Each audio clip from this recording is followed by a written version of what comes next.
Hi everyone. I'm Sergey Likharev, founder and CEO of Waste to N company. And our company's mission is to combat these 6 million tons of daily dumping of municipal solid waste and to eliminate the related greenhouse gas emissions. Unfortunately, traditional recycling technologies have limited capabilities. Only 10 to 15% of waste could be recycled efficiently, and we are offering our own solution, which is gasification. It is a thermochemical process of converting of municipal solid waste or broader any type of carbon-containing waste into so-called synthesis gas and further into electricity or other valuable products. And the core feature of this technology is exactly this synthesis gas, which is a mixture of carbon monoxide, hydrogen, and some methane. And it's quite unique substance because you can make a lot of valuable products out of it. You could make sustainable fuels or chemicals like methanol or hydrogen, or like in our case, make electricity. And how does it work? The waste is dried and shredded, mixed with some special inert materials, and then it's conveyed to a reactor where this feedstock undergoes several thermochemical permutations, including drying, pyrolysis, cracking of tar, and partial oxidation of carbon. And ultimately, more than 90% of this feedstock is converted to this very synthesis gas, which is further used as a sustainable fuel in a standard electric generator to produce electricity. And our advantage is that we developed the very high temperature and energy efficient. Sorry? Is it okay? You're good. Sorry about that. No problem. So our gasification. Because you could be working like longer at the weekend. Excuse me.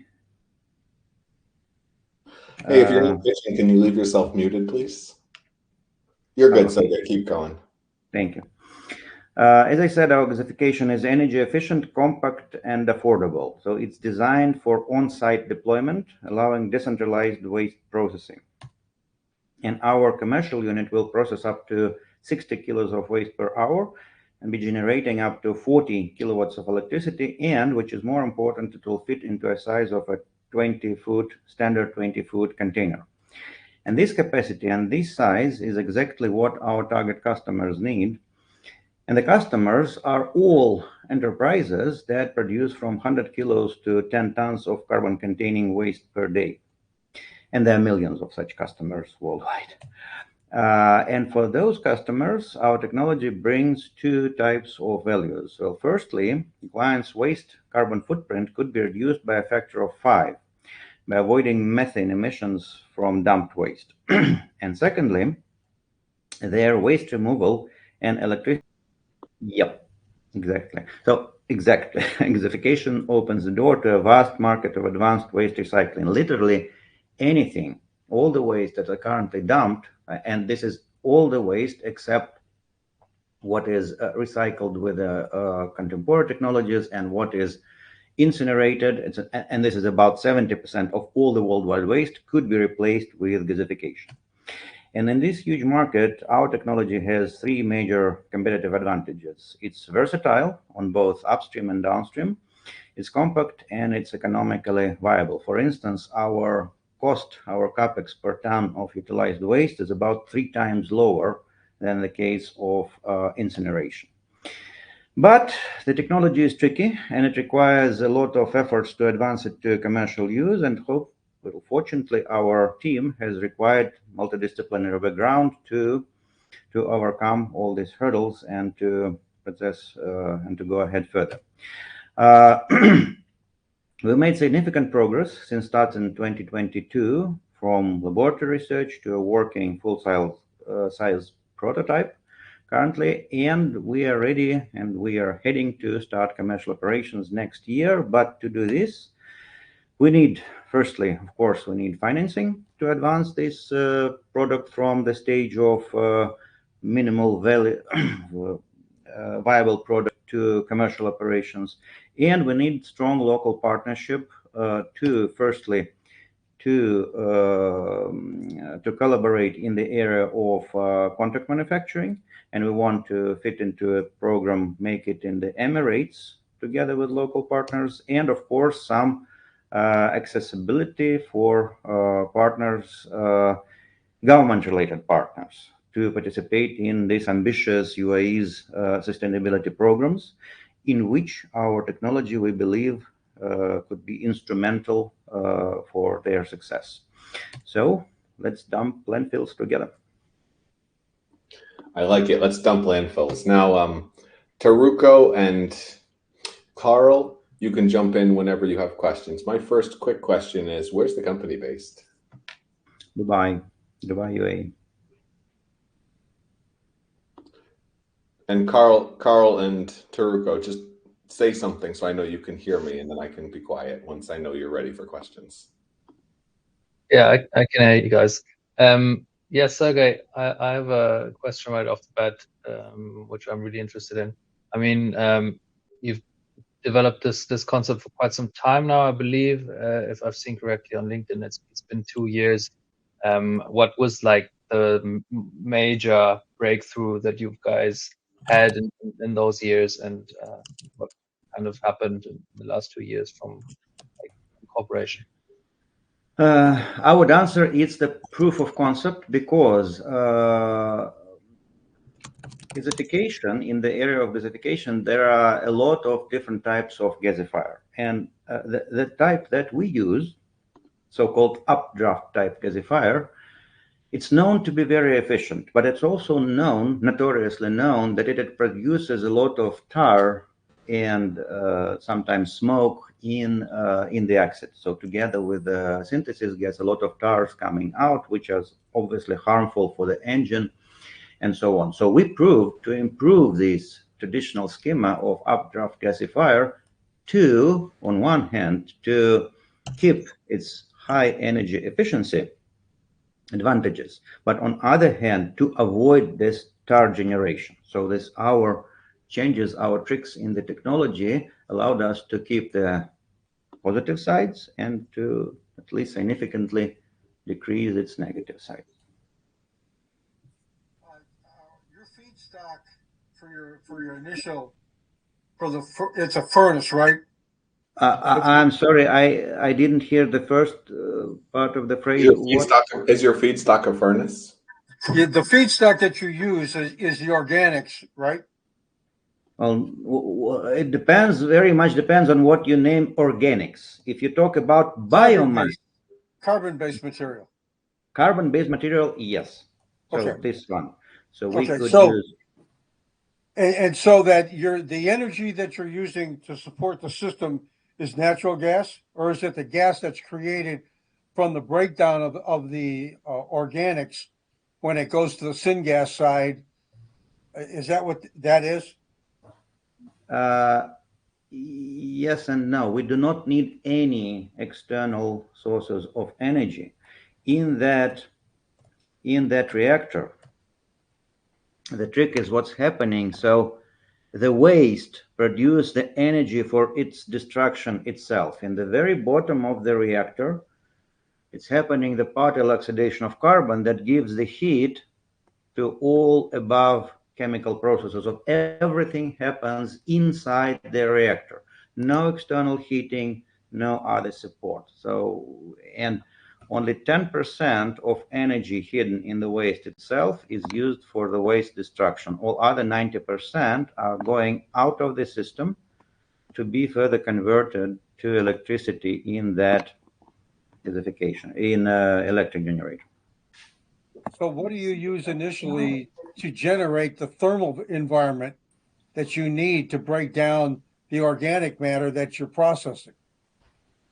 Very good question. Thank you. We use coal, the wood coal. That's just literally this amount of wood coal. We heat it, we burn it, and we initially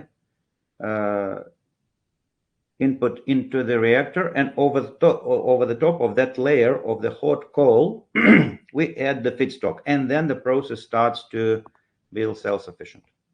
Okay, so your startup energy is from a coal-based fire, and then after that gets to a certain value, then you reset or you reuse the energy out of the system that you're creating in your thermal environment, and Absolutely. that's your fuel.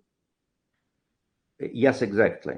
Okay. It could be not only coal. For instance, here in the reactor, we have special nozzles that we could use this regular hand gas, natural gas ignition. So not this appliance, that just lightener. You could input it there, lighten it, and then it starts to go. So we do not need much of that external energy even to ignite the system. Okay. Now, do you recycle the waste heat, or do you use the gases like syngas to take over the operation of the thermal feedstock? I'm afraid I didn't get the sense of your question. So Okay. all the synthesis gas that's coming out of the reactor is filtered, and then it's entirely consumed in the standard electric generator. An electric generator is actually standard internal combustion engine. So it consumes the synthesis gas and produces electricity. So but your system, your thermal system, your environment that you created is basically using the syngas to burn in a reciprocal engine. The reciprocal engine is creating electricity, then that goes out out the grid, but you're still using the fuel source is the organics that you've chipped or broken down to constantly burn. Now, is that a batch system? It sounds like it's a flow system. No. It's not a batch system. It's fully flow system. So we take the waste. You need that continuous feed of waste material. Absolutely. So this waste is shredded constantly, continuously, and then it's fed into this bunker, and then it's conveyed to the reactor. It passes through the reactor. Some ash is going out of the system, and the synthesis gas is also going out to that combustion engine that produces electricity. So it's also continuous flow. So the ash is what you burn. Let me jump in quick. We can take the technical discussions farther, but we got to make sure everybody's got time to pitch. I would suggest you to connect after this. Carl, Taruko, do you guys have any other questions for Sergey and ways to end? Hi. Thank you for the presentation. If I can ask, do you need any pre-sorting before using this equipment? Great question. Thank you. No, we don't. All the waste is taken, shredded, mixed with some materials, and go into the reactor. For instance, in the typical municipal solid waste, you could find about 10 to 15% of metal and glass, bottles or cans. And you don't need to separate them. They are just shredded into smaller pieces. Of course, they are not converted into a synthesis gas, but they're just coming through the system and going out together with an ash. Awesome. Interesting. Thank you. Awesome. Thanks for presenting. We got to move things on to our next company of the night, which is going to be whoever figures out how to unmute themselves and say they're ready first, because it's apparently very complicated. Hey, Matt, can you hear me? You're up. You want to take things away, Pete, with Carbonera Exchange? Hey, I switched computers because the first time around you guys didn't hear me, but so hopefully this works. Let me know if you could see my screen. Loud and clear and looking good. Awesome. Okay, so we've got a startup called Carbonera, and essentially what's happened is I don't know if you know much about the carbon markets that are based on compliance offsets. So these are mandatory offsets. Essentially, the background is back in 2006, Arnold Schwarzenegger put together a law called AB 32. And what that did was it said that polluters, carbon emitters, had to pay for the carbon, that they emit. So by law, they have to buy offsets. There's actually 3 ways that they can reduce their offsets. They can change their processes, right, in order to emit less carbon. But we're talking about companies like ExxonMobil, Shell, British Petroleum, also transportation companies, cement companies, all the big players. So within cap and trade, there's 330 companies that participate. And the third way that companies could reduce their carbon is through offsets. So they can use their lawyers and they can try to go to the state to say, hey, you're picking on us, reduce the amount of carbon, we have to get to net zero. And it's a 3-year cycle. So essentially every 3 years, they have to get to net zero.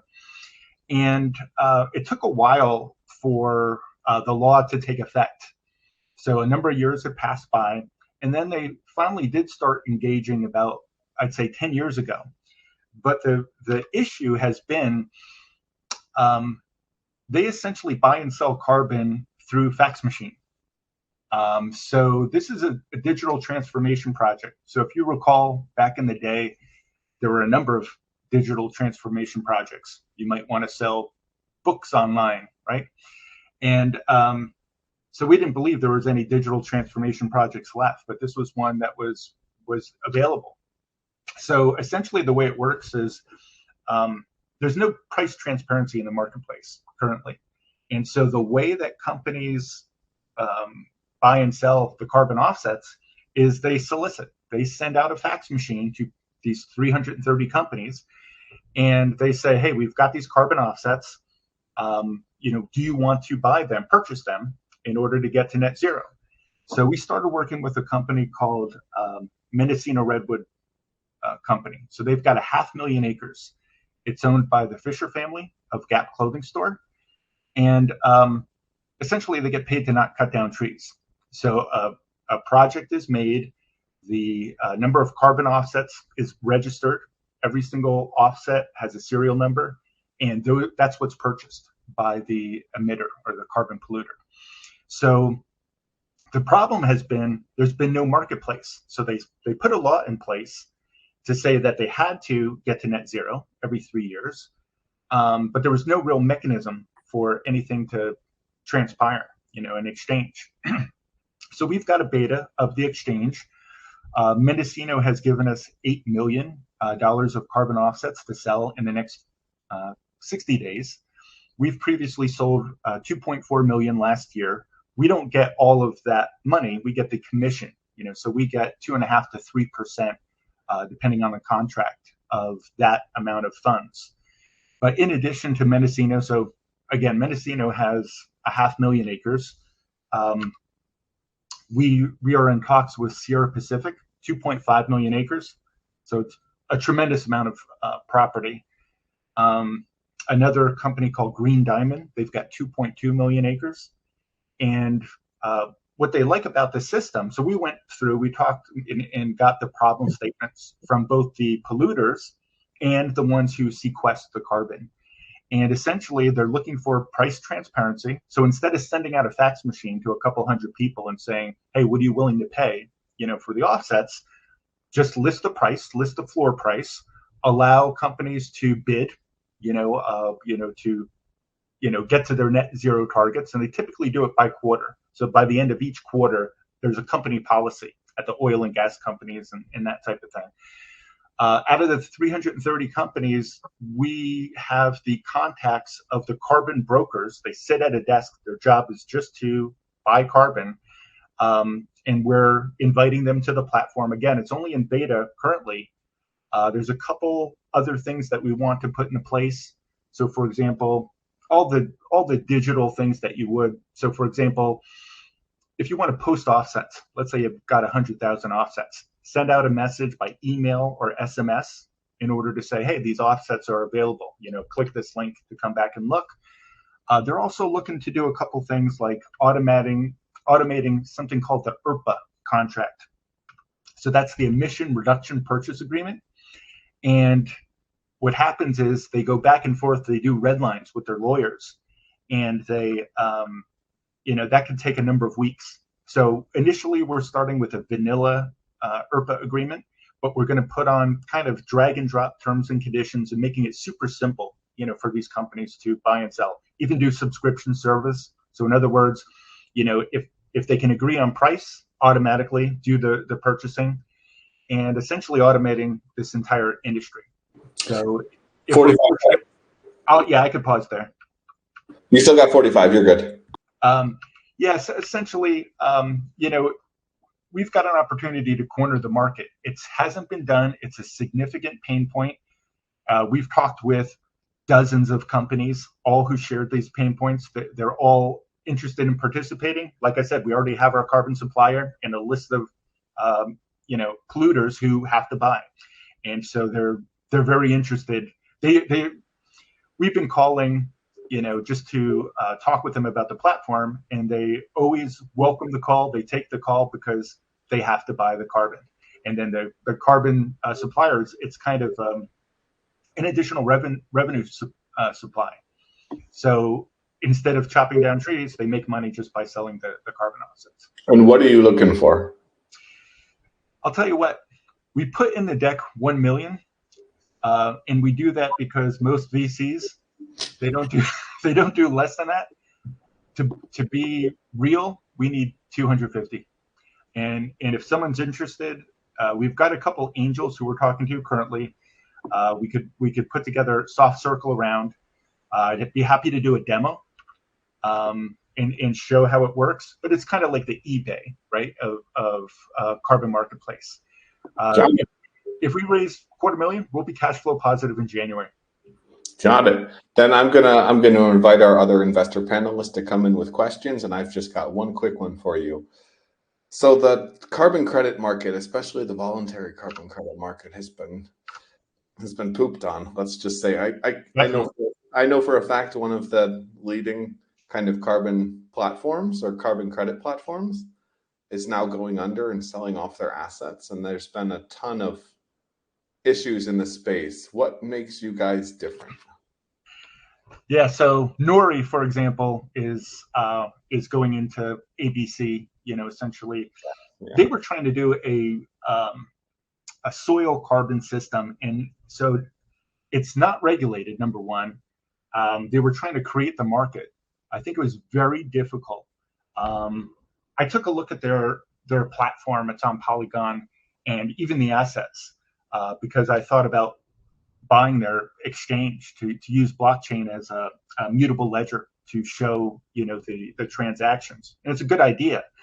And they had a deal with Bayer, but unfortunately, it's not enough. You need a lot more. And so voluntary market has been rough for a lot of reasons. So number one, you have to verify the offsets.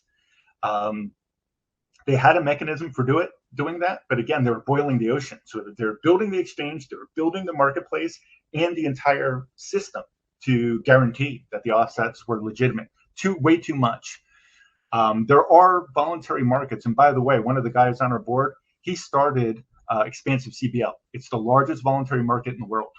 So that's on our board of directors, and he's our advisor. We could do, if someone really wants to know what our exit strategy is, in 3 to 5 years, we could sell to Expansive CBL. So in other words, we could be valued at, let's say, 100 million. We could do, 10 million in 3 to 5 years, 100 million, and have an exit. So we've got even a plan for that if we want. But this particular market, by law, the carbon emitters have to buy. They have to get to net zero every 3 years, and they typically buy quarterly. Okay, good answer. Taruko, Carl, do you guys want to jump in? And if any of the listeners have questions, post them in the chat, and we can ask those as well for you. First of all, also thank you very much for the presentation. It was very nice. So you said on the supply side, so the carbon emitting side, you actually have a company in place, but on the demand side, what's like your ideal customer profile? What are you especially looking for? What kind of company profile is that? Yeah, so we belong to something called the KITS system. It's CITSS in California. So we had to apply, and essentially it's a bank account for carbon.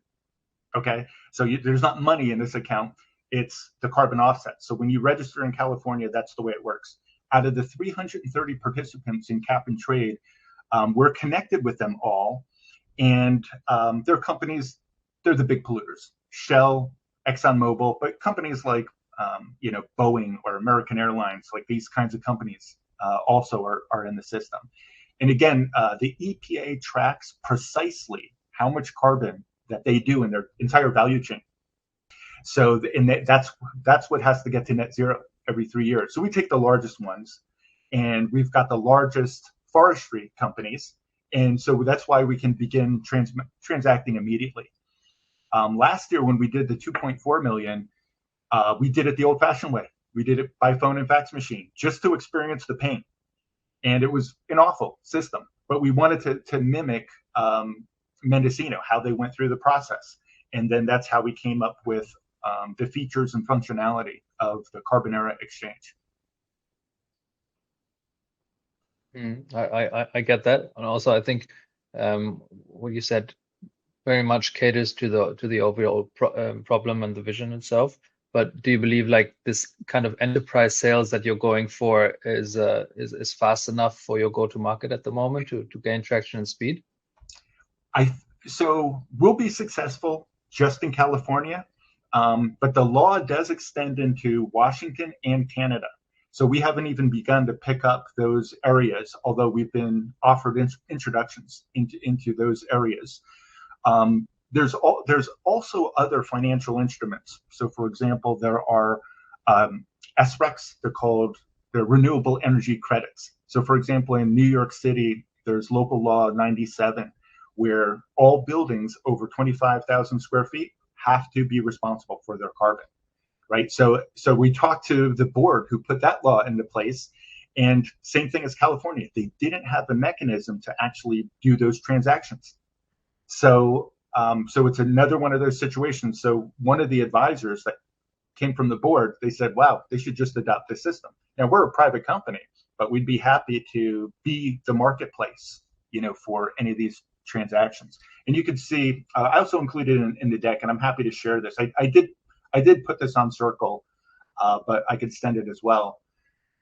There's a number of markets, and if we do anything similar to the European ETS system, so that's 40 countries that have a system in place that trades carbon. So the law extends to those 40 countries in the EU. If we have a national policy on carbon selling, we'd be off the map. So we'll be successful just in the market that we have today, existing today. But if we get a national policy, we would blow the roof off. It could be the right place at the right time. All right, thanks. Yeah, thank you for the presentation. Actually, we trade some voluntary carbon credit via CBL, and we think actually liquidity is quite important. And also, as we trade benchmarks as well, so that's why we use CBL mainly. But actually, it is important for the marketplace to have a certain volume or liquidity, I think. So compared to CBL, how much will be the trade volume? Yeah. So our intention is to kind of mimic an exchange where you could have limit orders and market orders. And so, for example, there's companies who only participate in the compliance market, the regulatory market. Then there's companies like Green Diamond, for example. Their forests extend outside of California in other areas, and that's the one with 2.2 million acres. They've got voluntary offsets and compliance offsets. So they look to work with us because they can do it all in one place. And in some of those markets, you've got an ability to say, hey, if you meet this price, automatically do the trade. Otherwise they can do an auction. So you could do a 72-hour auction, you could do a 2-week auction, and just take the best price, as long as it meets the floor price. So there's a couple different options. As far as liquidity goes, there's also something else that's kind of interesting. Not only could we do an escrow of carbon based on a kit system, because remember, some of these companies, they've never worked with the other company before. So let's say it's Sierra Pacific working with ExxonMobil. Even though their email comes from that domain and all, we're talking about like an $8 million transaction. So the ability to have escrow services and charge a fee for that is something we can do. We can do the same thing with the carbon. We can hold the carbon offsets in the kits account. And so once all the paperwork is signed, we could then transfer the carbon. So we could handle all of those things and make it simple. Right now, those things take weeks. We'd be able to do it, in a couple minutes on the exchange. Thank you. Thank you. Just posted a company in the chat that you should connect with, Open Forest Protocol. We worked with them. Oh, okay. Thank you. Verification company. It's the only one I've ever seen that's legit because they pay people to say that carbon credits are BS. So they're incentivized to find the projects that are bad as opposed to just saying that they're real. Okay. Nice. Thank you. Carl, Taruko, any last questions? I have one. Can you, in your escrow, can you hold the escrow for future delivery? That's what we're thinking. So some of the carbon suppliers, they would be welcome to kind of let us have custodial access to those credits. And then as long as we have a contract with the floor price, then we could just sell on their behalf. That's one mechanism. We haven't chosen a financial institution for doing the escrow on the financial side, but we want to pick one that ends up being lucrative and doesn't charge us a lot for doing it, so that we can pass on the services, to these companies. So that's the point that we're at, on that feature. Well, I'm really interested in that because we're getting ready to deliver a lot of credit offset to the market.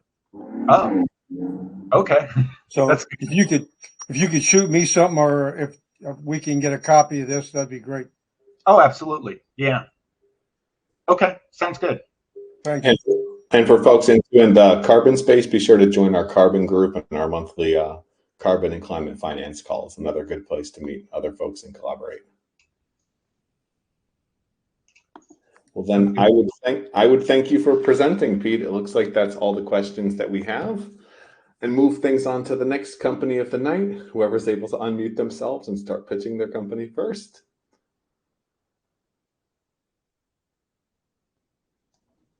You able to hear me, Matt?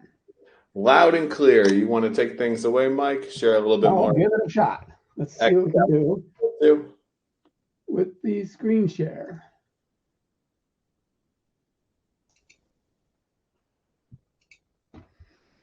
All right, I got multiple monitors here, so I got to figure out how to drive this thing.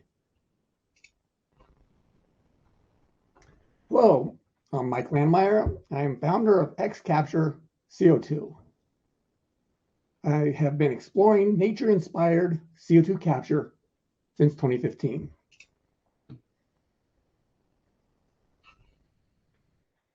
We got a list here of technical disruptions over the past 100 years or so. I want to emphasize that this pitch will focus on the jet engines versus propeller engines technological disruption that began really in earnest in the 50s.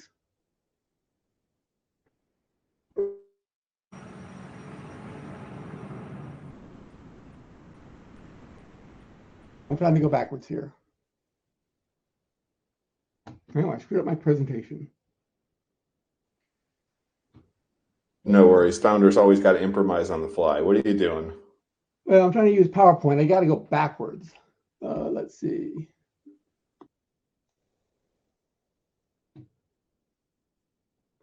Okay, our planet's biosphere is being significantly damaged. The effects of a warming climate are increasingly obvious. We are not reducing CO2 emissions nearly fast enough, and those emissions currently exceed 40 gigatons annually. Our technologies for removing CO2 from flue gas and from the air are awful.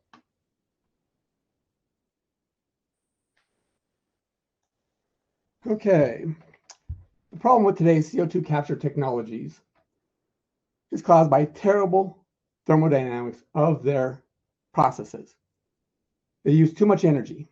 They destroy exergy. But fundamentally, today's technologies are awful because they operate using only one stage. The solution is to develop a multi-stage CO2 capture technology. All right.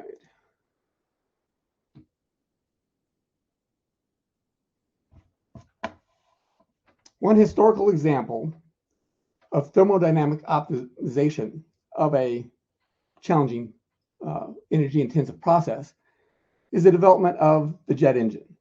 Before World War II, air travel was always based on the propeller engine. That's just what they had, first generation.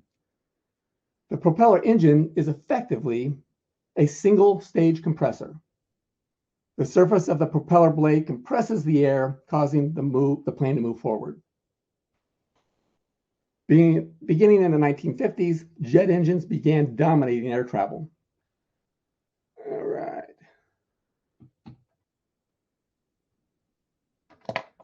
The old plane on the left is the famous Spruce Goose. That was a large cargo plane, used 8 propeller engines to do its job.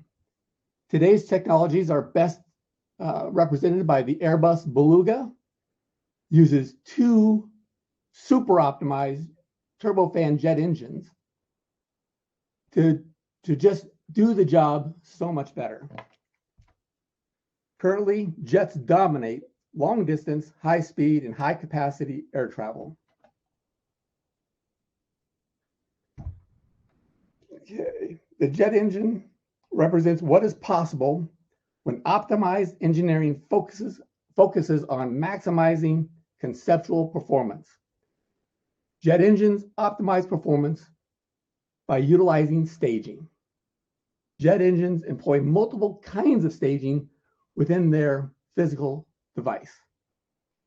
The best jet engine designs have an 8-stage low pressure compressor, a 6-stage high pressure compressor, a 4-stage low pressure turbine. The emphasis here is that staging is what engineers do to optimize whatever challenge they're facing. And the key is that this is not being done in carbon capture today.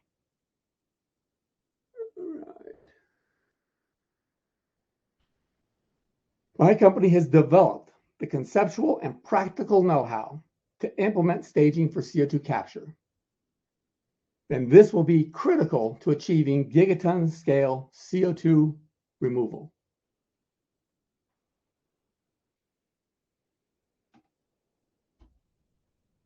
This represents an unprecedented opportunity.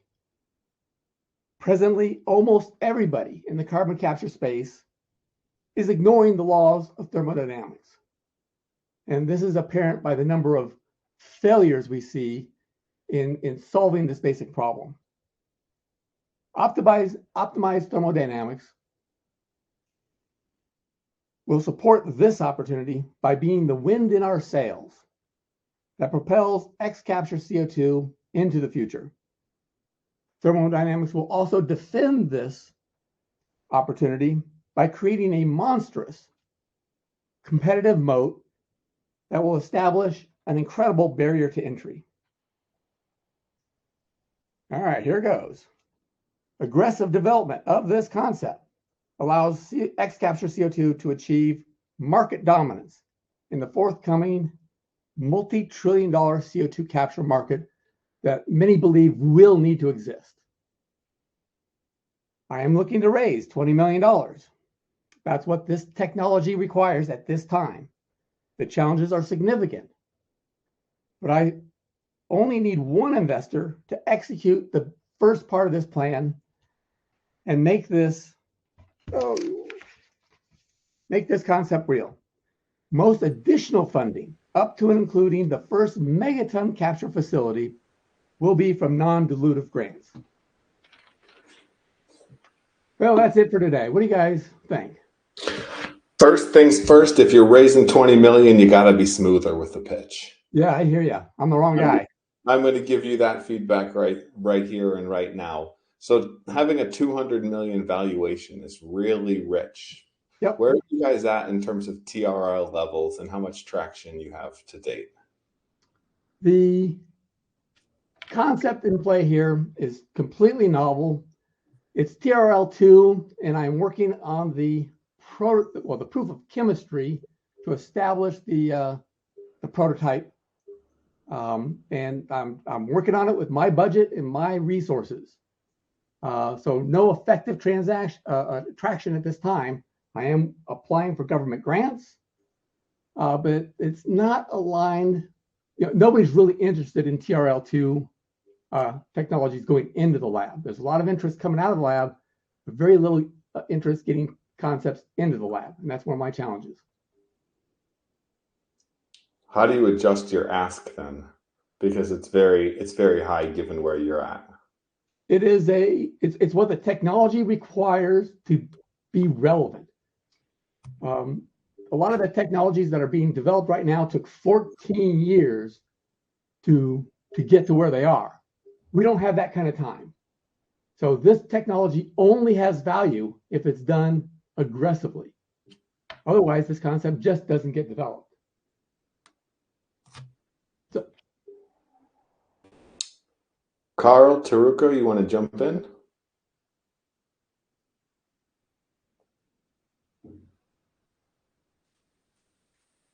Yeah, I think, like I say, because this is for the jet engine, I guess, yeah, technology should be, like I say, adapted by the large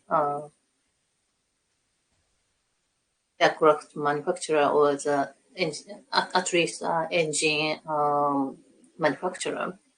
Have you ever talked with such engine manufacturers? this is the use of the jet engine is an analogy to show the importance of staging. So I'm trying to build a machine that uses successful engineering techniques to solve our carbon capture problem. So the point of the jet engine is that it uses many stages and several different kinds of staging to achieve excellent performance. And that is in contrast to today's CO2 capture technologies that are fundamentally limited to operating as a single stage. So the contrast is that today's carbon capture technologies are equivalent to a propeller engine, which was the basis for air travel up to the 1950s. How efficient can you get with a multi-stage carbon capture system? Dramatically so. The more CO2 in the feed, the worse today's technologies perform. So cement flue gas, for instance, is about 250,000 parts per million and needs about 3 gigajoules to capture a ton. This multi-stage approach, I would use 8 stages and get that same task done at about 0.3 gigajoules per ton. So that's about an order of magnitude less energy. And that is the difference between a technology that is unaffordable to use and one that is affordable and cost effective. The energy improvements are dramatic. How cheap can you make it? It's a process. It's the initial investor funding is to get this concept de-risked so that worldwide governments will then be more enthusiastic about supporting it. I do believe over a 15-year time frame, this technology will dominate the field because thermodynamics suggests it's possible.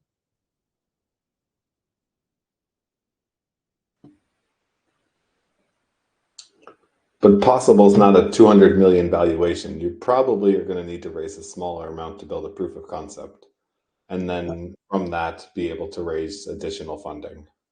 and I'm sympathetic to that. The trade-off is time. And so this opportunity to solve our carbon capture problem has less value 10 or 15 years from now than it does today. So I am doing the slow boat. The 20 million ask is the optimum strategy moving forward. There's a lot of options between where I'm at and that 20 million ask. This is just to show what is possible with this strategy. Any IP?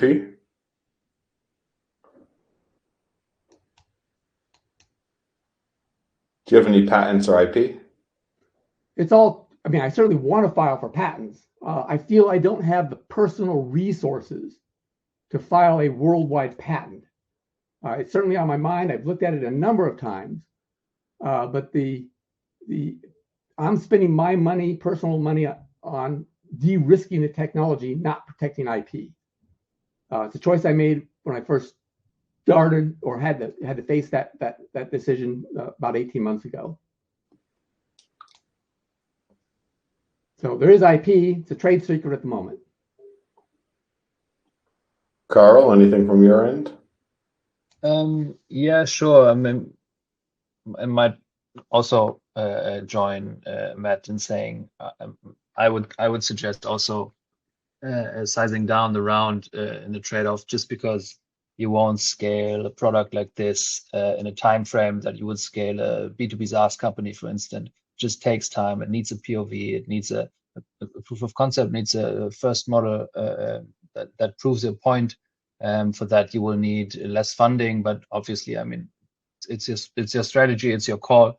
Most investors and most companies will require some degree of certainty or security in their investment or their commitment to help you develop, and that will come with proof of concepts, obviously.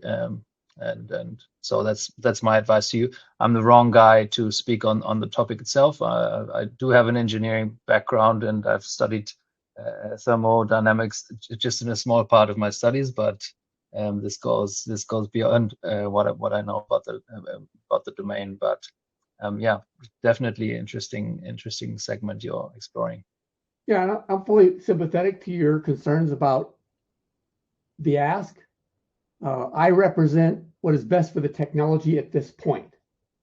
I just don't see any value in taking 14 years. You gotta open source it, because you're not going to be able to have a business. So, like, if it's purely about what's best for the technology, it's open sourcing it and getting it to people who can get it done. You're right. Do it as a business. Getting it done. Okay, I take your point. You got to kind of choose which direction you want to go. Would be my feedback on that, because you need unless Bill Gates is your uncle, you're going to need a lot more than that to raise 20 million on, even if it's the right thing to do, especially with how the environment has been for fundraising these days. Is my 2 cents. Now, what you could do is go and find some way to get basic patent protection and then partner up or license the technology to someone else who could help with developing it further. It might be a good case for like a venture studio model as well, where they could support you on the business development side of things. Because I from the sound of it, it looks like you could use some help with that. Very good. And you can definitely find some of them in our climate VC database. Just search for the venture studios. Antler comes to mind. All right, I've heard of that. Maybe Carbon 13 as well.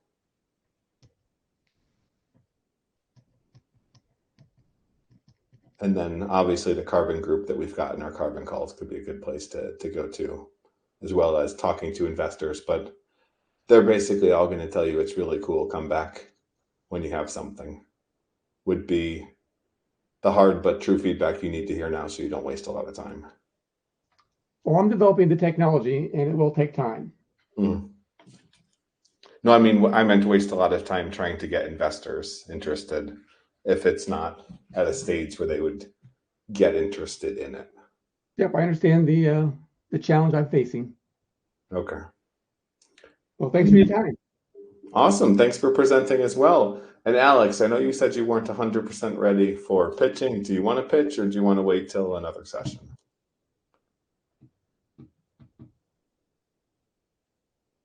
And we'll wait for next time as well. Okay, sounds good. Well, then that wraps up today's Startup Tank presenters. We've got to choose a company of the night between myself, Carl, and Teruko, and share a little bit of feedback. Carl, do you want to go first? What company or companies would you be most interested or excited about learning more or having a follow-up meeting, and why? I believe coming out of our investment focus being primarily on software solutions, I would probably go with Carbon Trade Exchange. I mean, the topic is quite common, obviously, in Europe, in the EU, but nevertheless, I find it interesting, definitely, how this market is going to evolve in the US, and how you guys are going to gain traction on that. Because I know that in the EU, a lot of companies are very, very eager to embrace these solutions within their carbon exchange. Teruko? Yeah, I think the first classification company technology is, like I say, the interesting in terms of it doesn't require pre-sorting, and the capex seems to be quite lower than the other technology.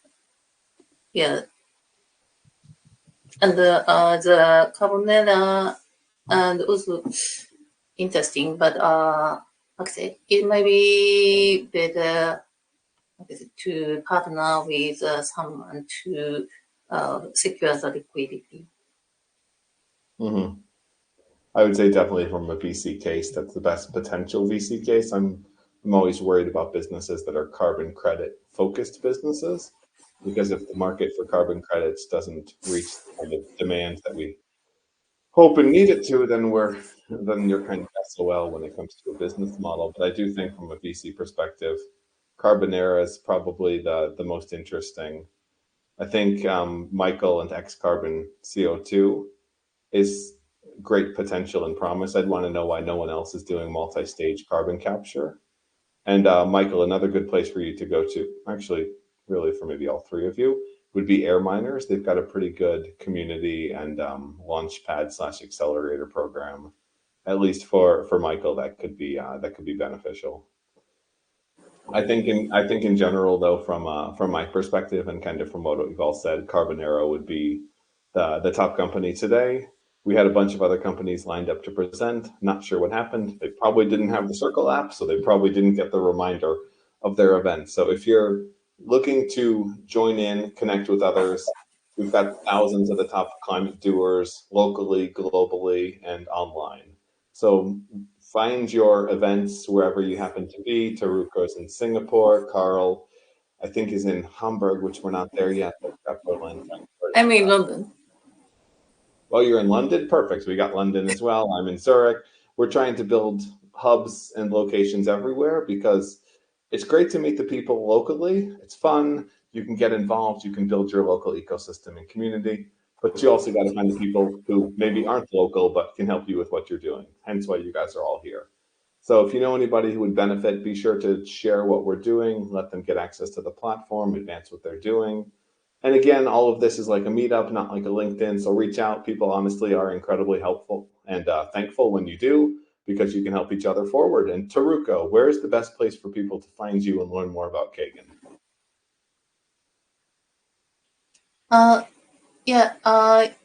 It would be great if you can contact me via LinkedIn or the email. My email is teruko.kyuden@kagan.com.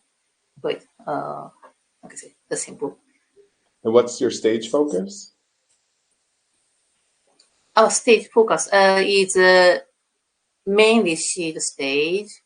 We can invest a pre-revenue company, but or pre-profit company, but MVP ready and hopefully secures some of the potential clients.